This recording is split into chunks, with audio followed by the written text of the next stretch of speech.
Hi, this is Daniela Wolf with Bestie Life, the podcast, and this is your community to support you through the little and not so little events that make up your day-to-day life. From the I've got this moments to the I just can't moments.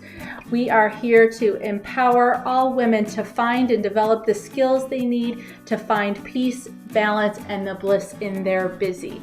Through solo episodes as well as interviews with amazing women who share their journey and their story and how it works for you. I hope you find the inspirations to make you laugh, think, as well as maybe rethink what you thought you knew, and connect as we realize that we are all living similar ups and downs and don't have to do it alone. So excited for you to hear this episode, and thanks so much for joining me today. Hi, this is Daniela Wolf with Bestie Life, the podcast, and today I'm here with Deepshikha Sairam. How are you, Deepshikha? I am so good. Thank you so much for having me, Danielle.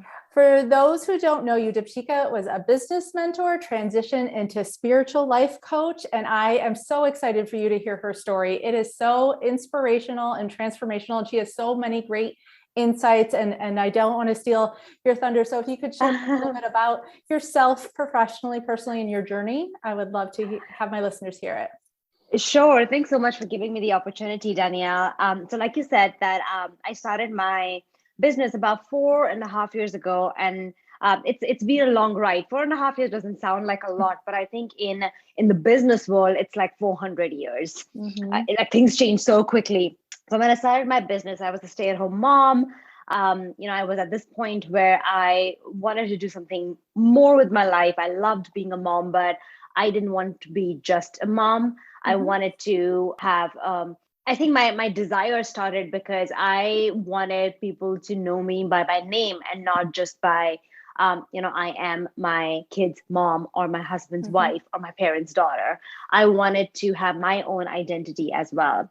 And that's why I started my business. I started it as an Instagram marketer back in 2016, 2017.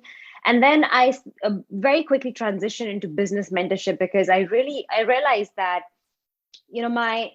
my strengths lied in coaching women. And even though I was working with women in strategy and everything, really what I was doing all throughout my years was showing women their own mirror. I was showing them what they are. I was showing them how worthy they are, how powerful they are, what kind of potential they had. And of course, there was a lot of strategy involved in this as well. And in the last couple of years, I think all of us have, had so much time in the pandemic to, look at ourselves as well. And I realized that while I loved the business mentorship part of it, the aspect of it, there were aspects that I had grown out of. Now, I am a deeply spiritual person. I had my first spiritual awakening when I was 7 years old, but I never could understand it. I never could understand all the messages that I would receive. I'm deeply intuitive. I'm a channel, and there were parts of me that always kind of like shunned those, I would say, powers or gifts down because I did not understand it.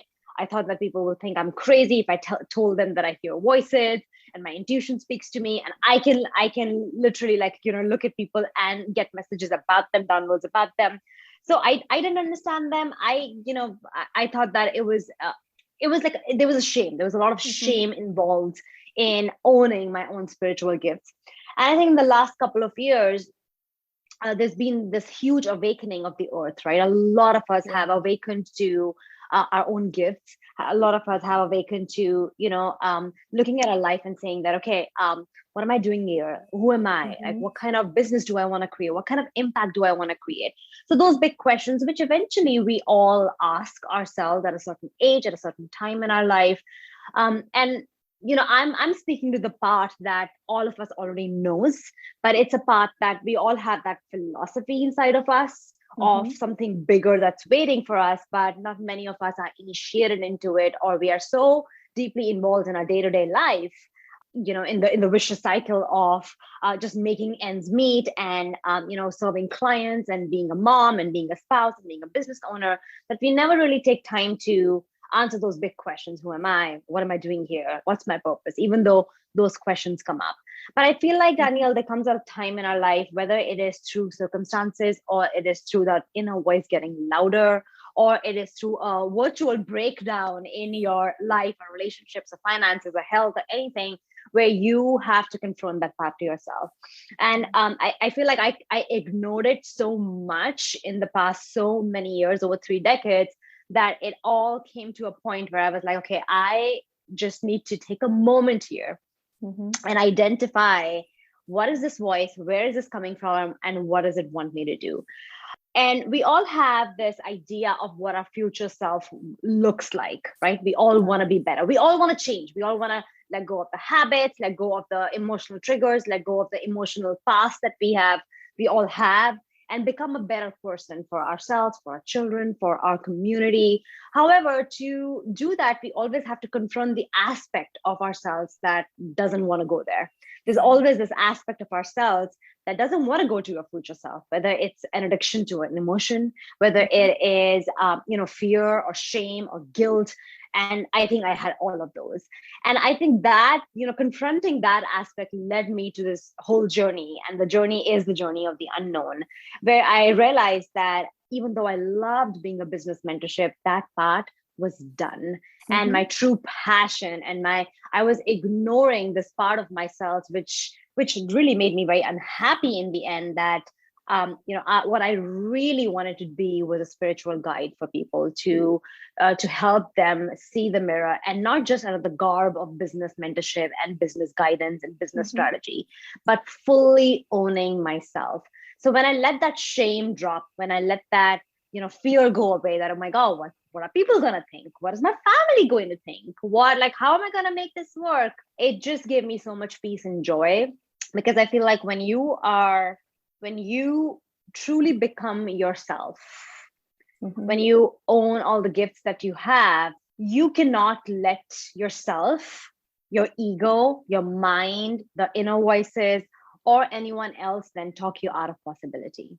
And honestly, that's what I want every woman to know, that there is a part of you that wants you to be fully yourself, that wants you to literally merge in wholeness, in oneness. And that part is your highest self. That is the unbounded potential that lies in all of us. And when you have access to her, when you truly come back home to yourself, that is when there is so much of almost like a release of joy and peace, that you don't have to push from there. You don't have to compete with anything there. You don't have to rush for any outcome, because there's so much joy and peace, because you know that future self will come to you. So my question is that, how will you live your life if you knew that your future is walking to you, than you walking to your future? Yes. So in a nutshell, that was my journey. This is amazing. Amazing.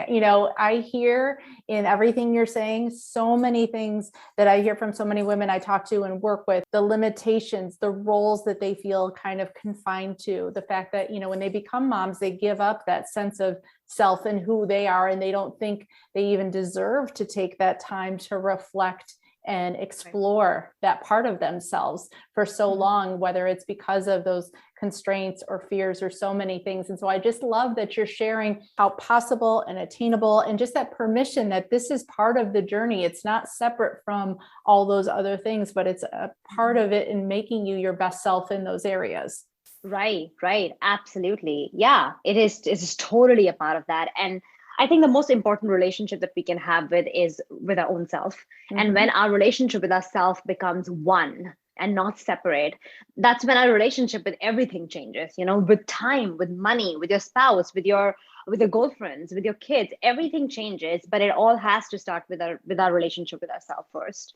Absolutely. I always say, we're the person we spend the most time with. We have the most conversations with ourselves, and yet they're not the types of conversation we would have with somebody ourselves. We're not always as kind to ourselves. We're more judgmental. We are so much harsher with ourselves. But I think that takes us out of alignment then from feeling connected in all those other ways than if we were truly connected with ourselves first. Yeah, for sure. Absolutely. So being a busy mom, though, of young kids and things like that, how do you find that time for yourself, that bliss for you in the mix of all of this? Yeah, that's a great question. And of course, the time that I've taken for myself, it kind of ebbs and flows depending on the situation that I'm in. And, even the ages of my children. I remember when my kids were little, I didn't have time for myself, right? There were just those moments, little moments of time that I had to buy for myself. And I was so involved in my business was really new at that time. And I remember I would put every second of my time in my business. And what happened was that, when I did not have time for myself, either for my well-being or for my spiritual growth or my personal growth, I started noticing that not only I had like pains and aches, in fact, like not just pains, I had this major, right side, like from my neck to my arm. Like I literally had like my arm froze. There was this time, I think about 3 years ago, I couldn't move my right arm because I was working so much. Oh my gosh. I was on my phone and my laptop so much that my entire right side just completely froze. So that's what I was saying. When you don't take time for yourself or for your relationship with yourself, these breakdowns start to happen. So in my case, that was my first sign that, hey, that was a huge sign. That's like the universe saying, physically stop. Exactly. Physically stop, take care of your body. And I had this chronic neck pain for about more than 3.5 years. In fact, just last year, I said, okay, this needs to be a priority right now because I can't live my life with, a chronic, consistent pain in my neck and my arm all the time. So I had to really look at some triggers. And, as we all know, any disease, any pain, it has a physical aspect to it, but it also has an emotional aspect to it, right? So when we are living out of balance for so long, out of balance in time and emotional well-being, and we are living with the emotions of stress all the time, our body is knocked out of balance, our body is knocked out of homeostasis. But when we are living in that state for a long time, that imbalance becomes the new balance, and we kind of learn to live like that. It feels normal. A stress situation. Yeah. I mean, I was writing a newsletter today, and I was thinking about, how when let's say you're in a parking lot at a mall and you are cut off by someone, and you react in that moment. We all do. Reacting is not a bad thing, but the question is, how long do we keep the reaction going? Most likely, you react, you show them the finger, or you shout at them, and then maybe you even talk to your friend at lunch about that incident. But most likely, as the evening rolls, you forget about it. As the day rolls by, you might have forgotten about it. You might even think about, oh, I was in the wrong lane, so of course they cut me off, or I shouldn't have been texting, or I was right to react, but maybe I shouldn't have shown the finger. Next time, maybe I'll be more calmer, because even though that person was a jerk, it's not worth my reaction, right? So, I always say that a trigger is not, you're not triggered by a trigger. You're triggered by the emotion of the trigger, right? You release the emotion out of it. You take out the emotion. It's just a memory then. It's just an event, right? And an emotion without, a memory or an event without an emotion is also called wisdom. You have wisdom from it now. However, you can replace this cutting off in the parking lot incident with an Instagram scroll, your financials, your relationship with, your coworker or your peer or your client, or, your business. Lead generation is a big stressor for people, right? Sales, you replace those things, and those things keep coming back to us. And now you're living in survival. You're living in fight or flight the entire time. And now you're knocked out of balance, and your imbalance has become your new balance. And we are living in the same emotions day by day by day by day. And we all do that. It's like the vicious cycle of triggers. Yeah. Right. So how do I take time is by being aware of it. Like I react all the time, but I have to be aware of how long am I keeping the reaction going. And if I keep the reaction going for long enough, then sure enough, I would be triggered again and again and again. So, now meditating is a priority for me. Like that is something that I know is going to keep me in check, keep me in balance, bring me back in balance. And of course, now, how do I do the thing that I do with my eyes closed, with my eyes open? How do I maintain that state of being throughout the entire day? it doesn't happen. I Right. react. I falter many times.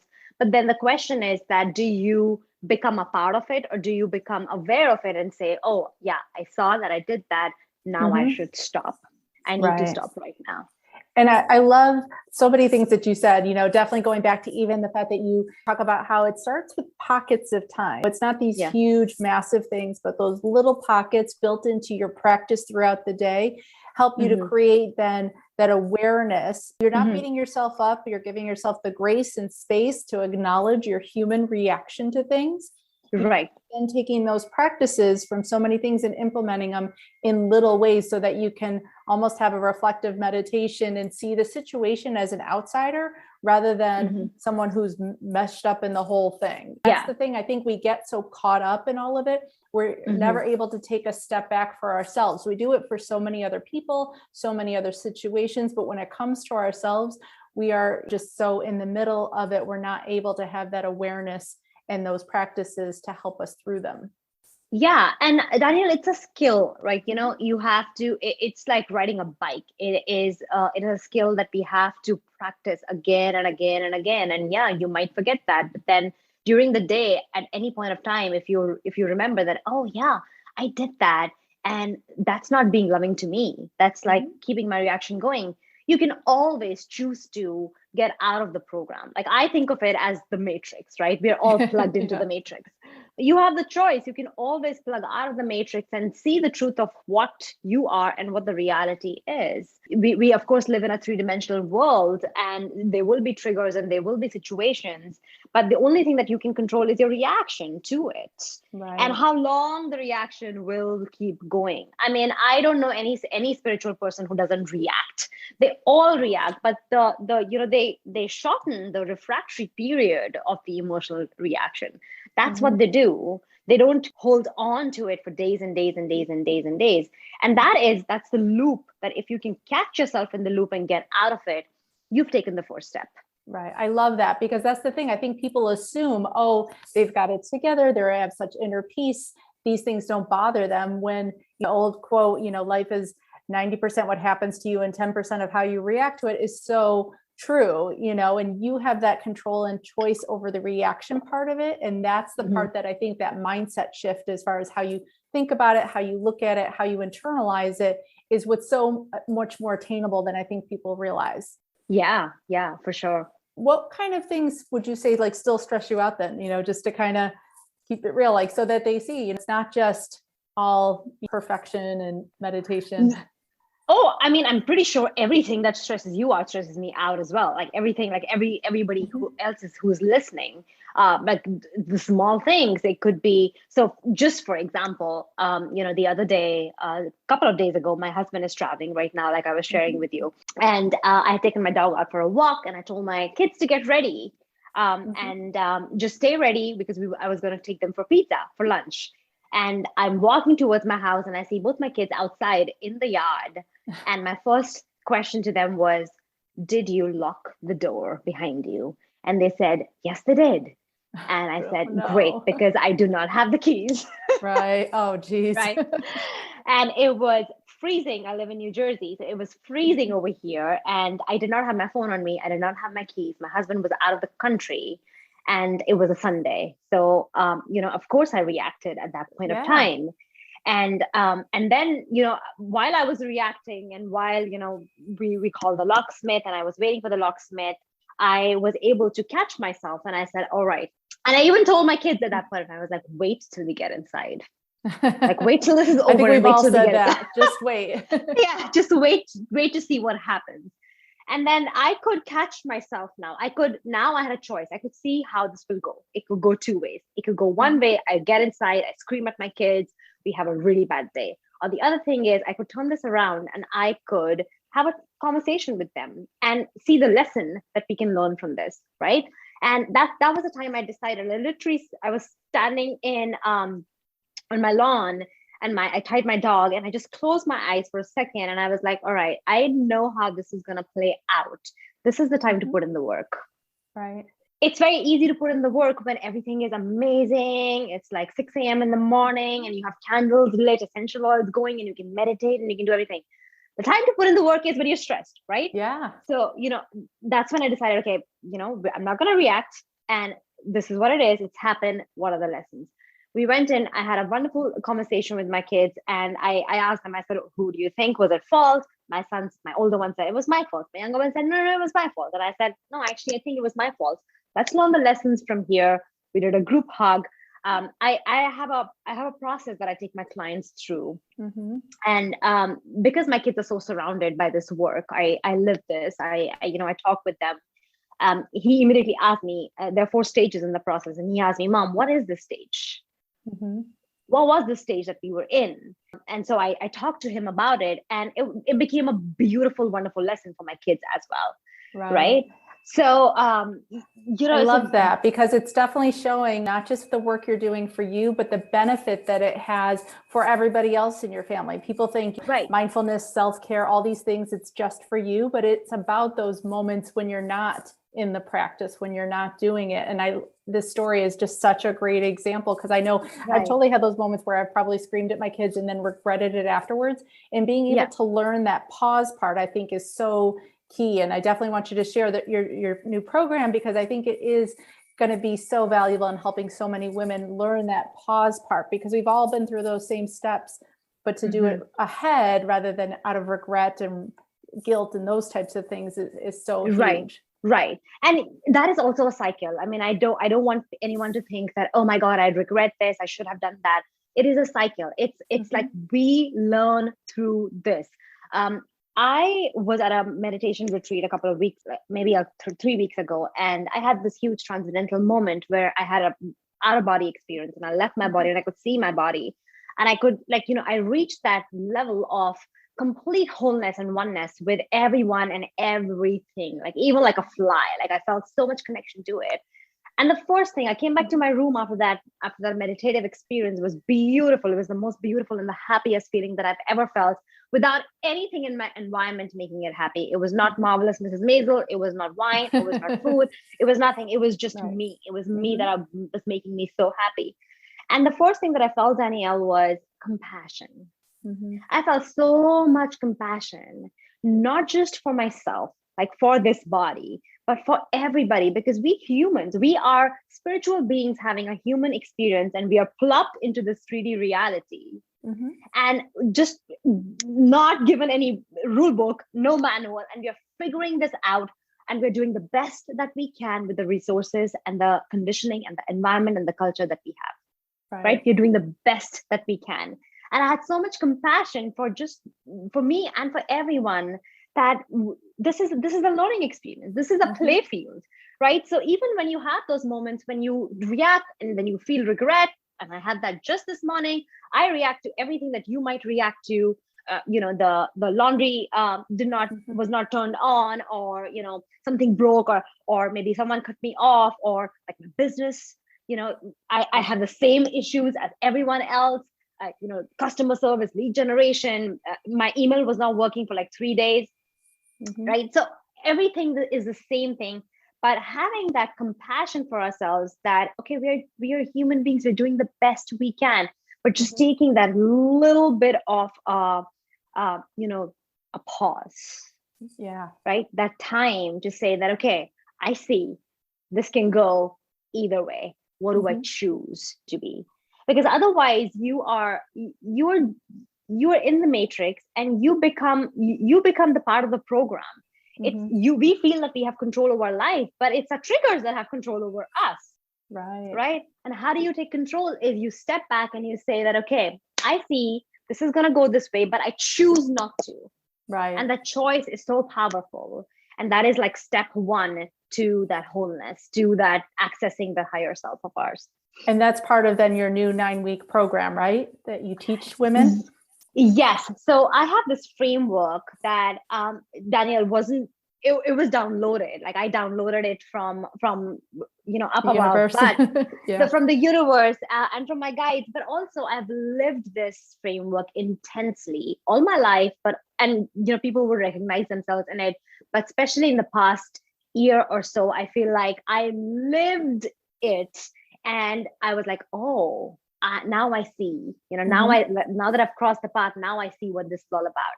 And there are 4 stages. I call them the initiations, and every initiation has a shadow in it, has a kind of like a test, and every initiation has a gift or a strength that you get.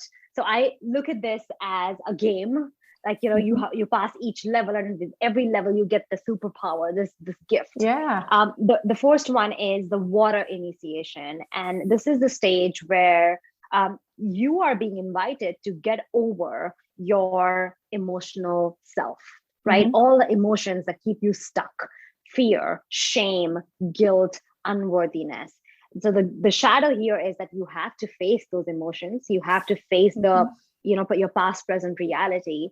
But the gift is that you become an alchemist. You become you become adept at transmuting those emotions and transmuting them to a creative higher power. You move from fear to trust. You move from unworthiness to worthiness. You move from guilt and shame to empowerment, to embodiment. So that's the first stage. And I love the movement part of it. It's not just us, sitting and staying in your head. I love being able to visualize that. Yeah. And I call it the void, because like I was saying, that when we want to change, we have to confront the aspect of ourselves that doesn't want to change. And that aspect are those emotions, that stuck emotions.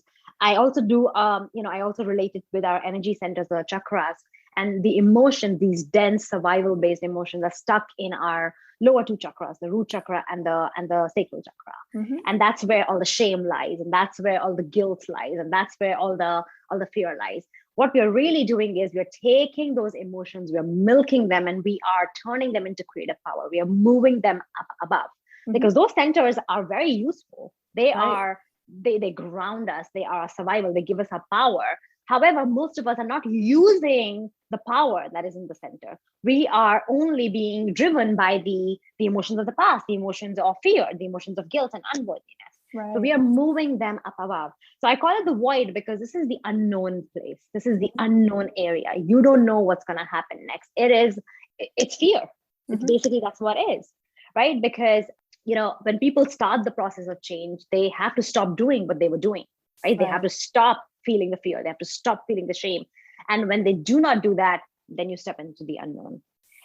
So when you can get out of it, when you can transmute that, you come into the second stage, which I call it the air initiation. And I call it the forest or the fog, because that's what it is. So once you have transmuted the fear into love, now you start hearing all these voices in your head, right? It's like a body. We are so addicted to those emotions. Our body sends this one last signal. And it's like, okay, she's doing the work, but now I'm going to send this thought in her head that she can't do it. Or she's too much like her mom, or, what are people going to think? So all those doubts and the mistrust, is it working? The limiting beliefs that are going to... The limiting beliefs that comes. And I call it the fog, the forest, because that's what it is. You can't see the forest from the trees. It is dense. It is foggy.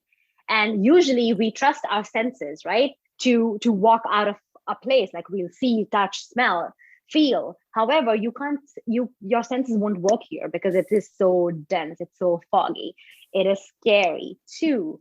And what the shadow is, listening to those voices and deciding whether you want to continue to listen to that doubt and mistrust, or you want to listen to the inner intuition. So the gift is accessing that intuitive power that we all have in ourselves, and listening to that, making that voice a little bit louder. Right. And trusting it when you hear it. I think so many other people have heard it. Like you said, you've heard it in the past and you didn't recognize it. You didn't listen to it, and that's probably that hardest part, is trust. Right. And I see this whole entire 4-stage process as an infinity sign. And we start from the point 0, and of course we go on the right side up, and that's the first stage, water initiation. Then we come down to the air initiation, and most people, Danielle, stay stuck, and I was there too, in the fear and the doubt. We stay stuck in that circle. That becomes a vicious circle of our cycle. Well, right? That's where we live our day-to-day life, probably. That's where we live our day-to-day life. And between fear and the voices in our head. Like, we are scared, we are shameful, we are guilty, we are unworthy. And then we listen to the voices in our head that kind of acknowledges that and proves that, oh yeah, you should be fearful of this because you are not good enough, right? But there comes a point of pivot. So when you go from the infinity, you come at that point of pivot, that middle point, and that's the decision point. That's where you have to decide whether you're going to keep staying stuck in the cycle, or you're going to pivot and move to the other side of the infinity circle. Mm-hmm. And when you do that, you have to do it with trust and surrender, because now you're in the fire initiation. You, like, everything that needs to die will die, everything that needs to, rebirth will rebirth. And this fire initiation, is the shadow here, is the ego, because the ego will always try to tell you all the things that you should not be doing, why you should be staying stuck here. But the gift here is accessing the field of infinite possibilities, which is the quantum field. And once you've gone through the death and rebirth, you're finally back in the earth initiation, which is regeneration. It's unbecoming. But you see it probably in such a different way at that point, because the forest has been cleared, because of all those other pieces. Right. And that's the path to wholeness. That's the journey back home. That's the, finding your way back to wholeness, to oneness, and merging with your higher self, because now you've taken the gifts of all the initiation. You've alchemized the emotions. You've made your inner voice, your intuition so strong that you can hear her clearly. And not the doubt. You now have trusted and surrendered, and you have access to the infinite field of possibilities, not from an ego self, but from that higher self, which would be a much better place to operate your business from, to be in relationships, because your ego is not calling the shots. Right. So that is where we have access to so much potential and potency and power. Where you can't be talked out of possibilities, and that's the place you don't have to push from there. You don't have to compete from there. You don't have to, because there's no lack, there's no separation. You feel like, if you feel like your future self is right there, you're not going to be pushing and competing and struggling. You're going to be completely in surrender and trust, because you know that you are it. Whatever it is that you want: wealth, abundance, successful business, highest paid speaker, like a book author, whatever it is, you know that you are it already. So there's no way that it will not come to you. Well, and when you embody that, that's what you model for everybody else around you to also bring them in and become. So I love, just, to circle back, like you said, the conversations with your kids, the teaching, the questioning, the answering, all of that, carries everybody on that journey together. It's not just a solo process. It is kind of. Totally. And it is a continuous process. And that's why, I see it as an infinity sign, because it doesn't stop. It's not a one-stop process. You don't just arrive and show up and be done. And be done. It's a lifelong journey, but those who are committed to it, and those who get the tools and become adept at, the strengths that the process gives you, then you zip in and out of it faster. Your reaction times gets lesser. Right. It's like a muscle memory with an athlete, I always say, like, once you get the practice in, it comes to you without that conscious thought every single time of what all the steps are. Right. Exactly. It becomes like brushing your teeth. Like, if someone asks you, how do you brush your teeth? You'll be like, I just brush it. Like, I've practiced so many times. I just know how to do it. Like, what do I say? What do I tell you? Like, how do I brush my teeth? That's what it becomes. And that's what you want to basically achieve. I feel like this is the most important journey that any one of us can take in our lifetime. Absolutely. And all the links for this program are going to be in the show notes below, as well as her social links and website.